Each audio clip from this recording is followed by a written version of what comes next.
Hello, everybody, and welcome back to another episode of 123 CMMC. My name is Dana Mantilia, and I will be your host. And here again, we have Karl Bickmore. Hello, Karl. How are you? Hey, how are you? Good to see you again. Good to see you, too. So we have an interesting topic today that a lot of people might not be too familiar with. So we are going to talk about SOC 2. So our first question is, what is SOC 2? Yes. Well, if you know, right?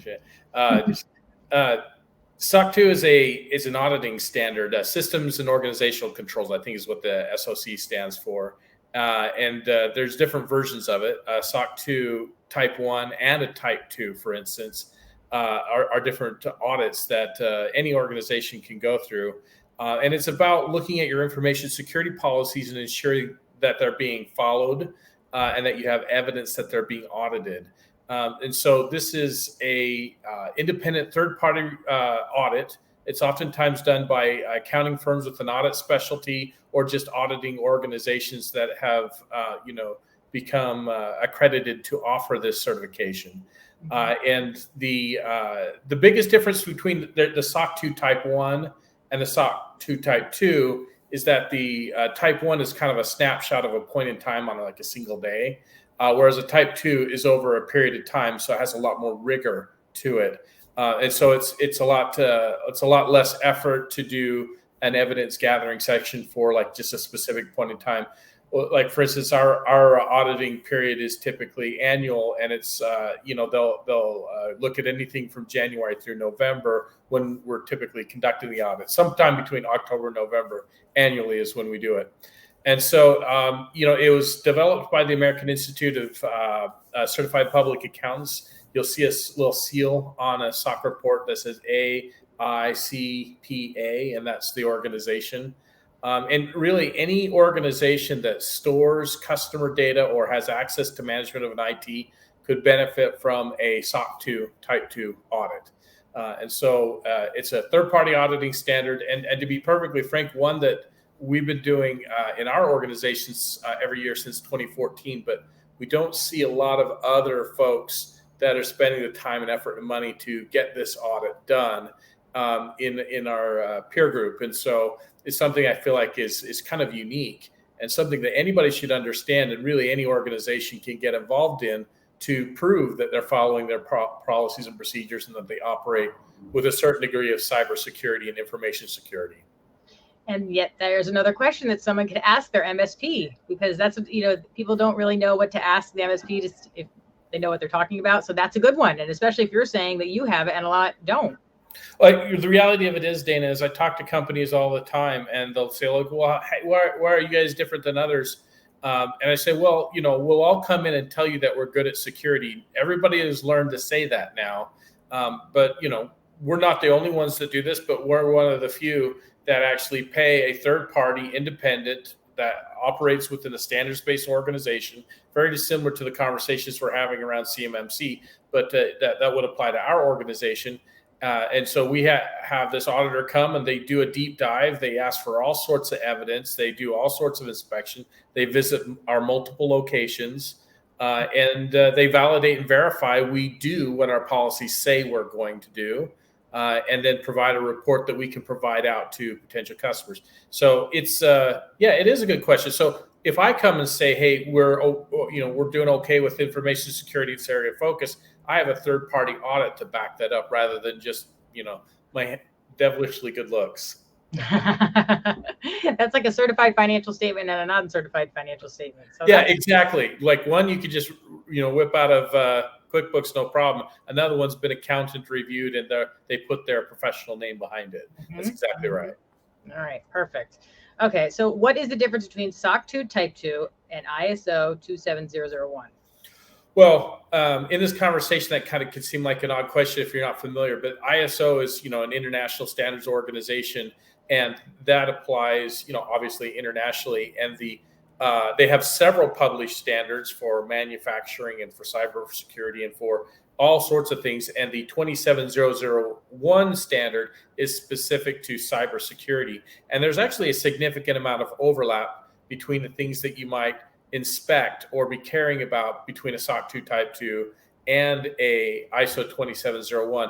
I would say that ISO 27001 is more of a top-down approach for managing security, and SOC 2 is more focused on the how, like how are the policies being implemented. So in a 27001, it's really focused on policy and procedure, and how management handles it. SOC 2 is going to dig in and say, give me evidence, show me this is not only your policy, but how it's actually being implemented, and prove that it's being done as stated.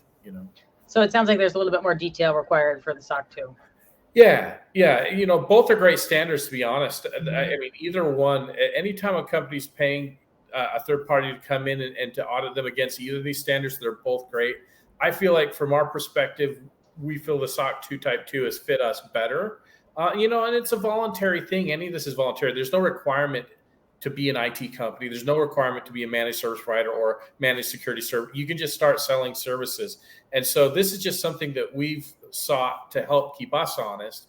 And we're finding that it's done well. And regardless of which standard you focus on, I think you can do well. But for us, we felt like the SOC 2 Type 2 is going to do a better job of helping our customers and our potential customers understand how we actually behave and operate regarding data security and cybersecurity management. Well, I think it's quite a badge of honor that is very good to be pointing out to your customers. So that's good. We're grateful we've been able to do it, and it has helped us. And look, every year when those audits come, there's a lot of hours that's put into it, and every year we have areas that we could find that we can be better. So we do very well on our audits, but nonetheless, nobody's perfect, and we're happy to be constantly looking at that and finding ways to improve. That's the right attitude to have, that's for sure. Okay, so how does being SOC 2 Type 2 compliance play into CMMC?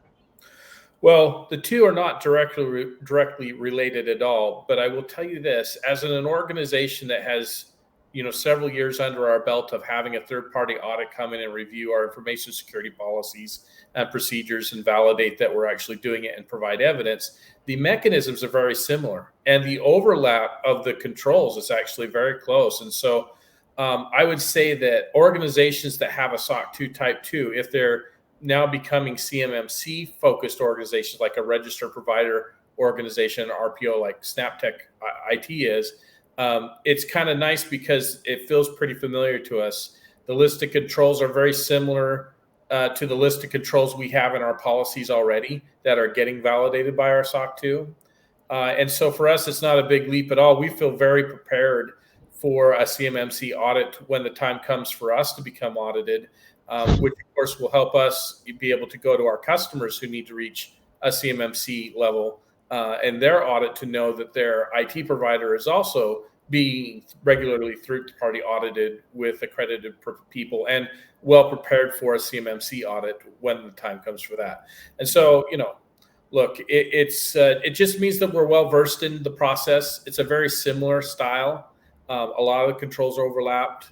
And, it's an additional layer of validation that you can use because I expect that as an organization, we will be both SOC 2 Type 2 audited and CMMC accredited, when the time comes for that. But so, the MSPs or IT providers that have spent the time to do this are going to find jumping into like a level 3 CMMC audit not too foreign, not too difficult.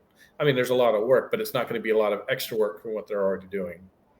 Well, and I think these are very good differentiators because I hate to say this, but I think a lot of people are going to try to jump into this whole CMMC thing and maybe not be qualified to be bringing a company that is not currently, compliant with even NIST 800-171 to bring them to a level where an assessor is going to come in. And there are companies such as yours that are qualified to do that. So these differentiators are very important for, some of the organizations seeking certification to be asking their MSP, are you qualified to do this? What is separating you from everybody else? And I think these are good little shining points. So that's good. I mean, if nothing else, has the MSP ever had a practice of even being third-party audited, period, against any standard? Mm-hmm. The answer for 97% is no. They never have been. They may have helped other customers through it, but they never had their own practices. And look, CMMC is about supply chain. That not only do the prime subcontractors need to make sure that their subcontractors are in good shape, but their IT provider also needs to be in good shape because we're in that ecosystem as well. And so, having experience and practice with doing third-party auditing and having someone come in and inspect you at that level and the financial and time investment, it's a big leg up in the process. Yeah. So everybody out there that's looking for somebody to help them with certification, these are good things to be taking note on. All right. So are SOC 2 Type 2 certified better prepared to achieve success in all levels of CMMC? Well, sure. I mean, look, there are some really specific things that CMMC has around, say, like you have to pay attention to the DFARS controls that are into the control set. And there are things really specific about federal contract information and controlled unclassified information that are not necessarily specific to a SOC 2 Type 2, unless it's written into your policy because they're going to inspect your policies to say that you're following it. That being said, there are some nuances and some difference. So the two don't 100% overlap. They just have significant similarities. Look, if you're an organization seeking certification and you need to be CMMC, probably just go straight to CMMC. But look, if you haven't been doing it before, completing SOC 2s or other ISO certifications is probably a good thing for your organization until then. And then maybe at some point you'll have both, right? And that's kind of where we're looking, is that we're going to have both. And I think it does, it's a good preparation, and it's good to already have that motion in place. And, they're following standards. So standards are a good thing to get into the habit of, which we're trying to create the culture in anything cybersecurity related. So, okay. Let's see here now. So what process does SnapTech IT go through to secure SOC 2 Type 2 compliance every year? What do you do every year? Oh, yeah. Well, so, we hire an accredited firm to, conduct our audit on an annual basis. We typically engage them sometime in September, and we look to get on their schedule in the October-November timeframe so that hopefully, the whole process is finished and the report is written sometime in early January for the previous year. And so we are actually this week, in fact, we have the auditors on site at 2 of our locations, meeting with our team in both Atlanta and also our Phoenix office. So we get the auditors lined up. We set up a team lead in our own organization to be the project manager of it, and that they reach out to other people in our organization, because it's not just paying for the auditor to come and the auditor to write the report. There's a lot of hours involved in gathering the evidence that's required and answering a very lengthy questionnaire. And so it's on an annual basis. It's quite a bit of effort that we put into it, both labor and financially. So once we get involved in the conversation, we agree on the scope. There's a gap analysis that's conducted. Then we begin planning for the actual audit itself. We go through testing the controls. Many of our controls we're testing year-round anyway, and so it's just about showing them the evidence of our testing, because our policies around our controls, some of them are checked weekly, daily, monthly, quarterly. Some are only annual. It depends on the controls.